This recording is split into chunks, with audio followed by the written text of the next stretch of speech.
नमस्कार। आज हम एक बहुत ही दिलचस्प विषय पर बात करने वाले हैं। हमारे अंदर की जो दो ताकतें हैं ना। हाँ, दैवी और आसुरी। बिल्कुल, दैवी और आसुरी प्रवृत्तियां। और ये चर्चा आधारित है श्रीमद् भगवद गीता के 16वें अध्याय पर, दैवासुर संपद विभाग योग। जी। हमारे पास कुछ स्रोत भी हैं जो इसकी व्याख्या करते हैं। तो आज का हमारा मकसद ये समझना है इन स्रोतों के जरिए कि भाई हमारे कर्मों को असल में दिशा कौन दे रहा है। हाँ, ये जानना बहुत जरूरी है। और कैसे हम श्री कृष्ण ने जैसा बताया एक सही आध्यात्मिक जीवन की तरफ बढ़ सकते हैं। सही बात है। मेन आइडिया तो यही है कि दैवी गुण मुक्ति दिलाते हैं और आसुरी गुण वो बांधते हैं। बिल्कुल, बंधन का कारण बनते हैं। तो चलिए शुरू करते हैं, इसको थोड़ा खोलते हैं। हाँ जी। तो सबसे पहले दैवी संपत्ति, ये दिव्य गुण आखिर हैं क्या?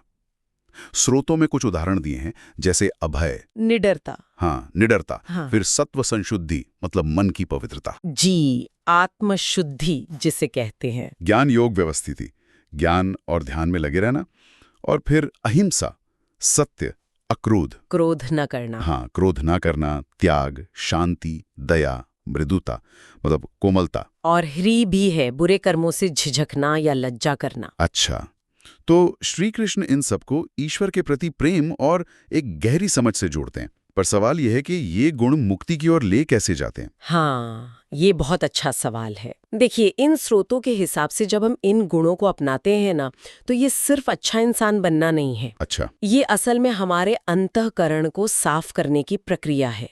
मतलब मन, बुद्धि, अहंकार ये सब शुद्ध होते हैं। जैसे आपने अभय की बात की, निडरता।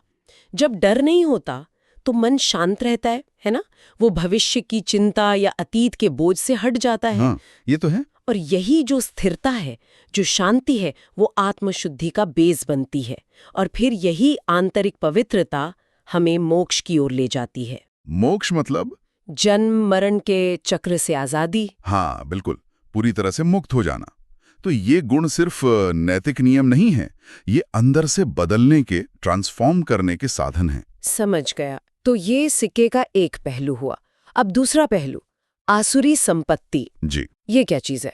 स्रोत क्या बताते हैं इसके बारे में? इसमें आते हैं दंभ मतलब दिखावा, घमंड, अच्छा। दर्प यानी अभिमान, फिर क्रोध तो है ही, पारुष्य मतलब कठोरता, कड़वी बातें बोलना, व्यवहार में रूखापन, और अज्ञान भी कहा गया है। हाँ अज्ञान मतलब सही गलत की समझ ना होना। और ऐसे लोग अक्सर कामना, लोभ, मोह इन्हीं चीजों में उलझे रहते हैं। उनकी सोच भी थोड़ी अलग होती होगी। बिल्कुल, इन स्रोतों में बताया गया है कि ऐसे लोग अक्सर ये मानते हैं कि भाई कोई ईश्वर नहीं है, ये दुनिया अपने आप चल रही है। अच्छा, मतलब नास्तिक जैसा। हाँ, एक तरह से। और ये कि जीवन का मकसद बस इंद्रिय सुख भोगना है, खाओ पियो मौज करो, धर्म भरम कुछ नहीं होता। वे इसका मजाक भी उड़ाते हैं। कर्म इंसान को नीचे गिराते हैं, नकारात्मकता, दुख, अशांति की तरफ ले जाते हैं। जिसे शायद नरक कहा गया है। हाँ, प्रतीकात्मक रूप से नरक कहा गया है। ये असल में मन की वो स्थिति है जहाँ दुख और अशांति ही है। तो ये देखिए, दो बिल्कुल अलग रास्ते हो गए। हाँ, एकदम विपरीत। एक रास्ता ऊंचे लक्ष्य की ओर ले जाता है और दूसरा बस यहीं दुनियावी चीजों में, क्षणिक सुखों में फंसा देता है। और यहीं पर बात आती है आत्मनिरीक्षण की, मतलब खुद को देखने की। बिल्कुल, ये बहुत जरूरी है। स्रोत हमें यही करने को कहते हैं, है ना, कि भाई देखो अपने अंदर कौन सी आदतें हावी हैं, कौन से विचार ज्यादा चलते हैं। हाँ, क्या हम अनजाने में भी कभी घमंड कर बैठते हैं, या गुस्सा आ जाता है, या किसी चीज का लोभ सताता है? सही बात है। और सबसे अहम बात जो यहाँ निकल कर आती है, श्री कृष्ण कहते हैं कि ये जो दैवी गुण हैं, ये जन्म से मिले हुए नहीं हैं। बिल्कुल, ये पॉइंट बहुत ही महत्वपूर्ण है। ऐसा नहीं है कि कोई पैदाइशी संत होता है। हाँ। ये गुण हमें साधना से कमाने पड़ते हैं, अर्जित करने होते हैं। साधना मतलब अभ्यास। हाँ, अभ्यास, निरंतर प्रयास, रोज कोशिश करना। ये भाग्य की बात नहीं है, ये हमारे चुनाव, हमारे संकल्प की बात है। जैसे कोई स्किल सीखते हैं हम रोज प्रैक्टिस करके। बिल्कुल सही उदाहरण है। जैसे रोज रियाज करने से गाना अच्छा होता है, या रोज अभ्यास से कोई खेल सुधरता है, वैसे ही रोज थोड़ा सत्य बोलने की कोशिश करना, गुस्साए तो उसे रोकने का प्रयास करना, स्वाध्याय करना मतलब अच्छी बातें पढ़ना, सुनना, उन पर विचार करना, ये सब मिलकर मन को धीरे धीरे साफ और मजबूत बनाते हैं। और ये एक प्रैक्टिकल प्रोसेस है, कोई जादू नहीं। बिल्कुल नहीं, सचेत प्रयास लगता है इसमें। तो आखिर में श्री कृष्ण अर्जुन को क्या कहते हैं, और शायद हम सबको भी? वो अर्जुन से कहते हैं, हे अर्जुन, तुम शोक मत करो। क्यों? क्योंकि तुम दैवी संपदा को लेकर जन्मे हो। लेकिन अभी तो हमने कहा कि ये जन्मजात नहीं है। हाँ, यहाँ थोड़ा समझना होगा। लेकर जन्मे हो का मतलब ये नहीं कि गुण पहले से परफेक्ट है। मतलब ये है कि तुम्हारे अंदर वो क्षमता है, वो पोटेंशियल है कि तुम इन गुणों को विकसित कर सको। अच्छा, मतलब बीज है, उसे उगाना पड़ेगा। बिल्कुल सही।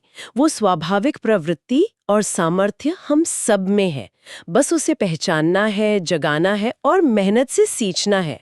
तो संदेश साफ है, सत्य, संयम, दया, ईश्वर में श्रद्धा, यही रास्ता है जीवन को सार्थक बनाने का। जी हाँ, यही वो मार्ग है जो शांति और असली सुख की ओर ले जाता है। तो इस चर्चा को समेटते हुए एक विचार सोचने के लिए छोड़ जाते हैं। जरूर। अगर ये दैवी गुण साधना से आते हैं, अभ्यास से विकसित होते हैं, तो आज ही क्यों ना कोई एक गुण चुना जाए, कोई भी एक। जैसे क्षमा करना हो, या मन को शांत रखने की कोशिश हो, या बस सच बोलने का साहस। हाँ, कोई भी एक छोटा सा कदम। और उसे अपने जीवन में उतारने का एक सचेत छोटा सा प्रयास आज से ही शुरू किया जाए। वो पहला कदम क्या हो सकता है? हाँ, ये सोचने वाली बात है, वो पहला कदम कौन सा होगा।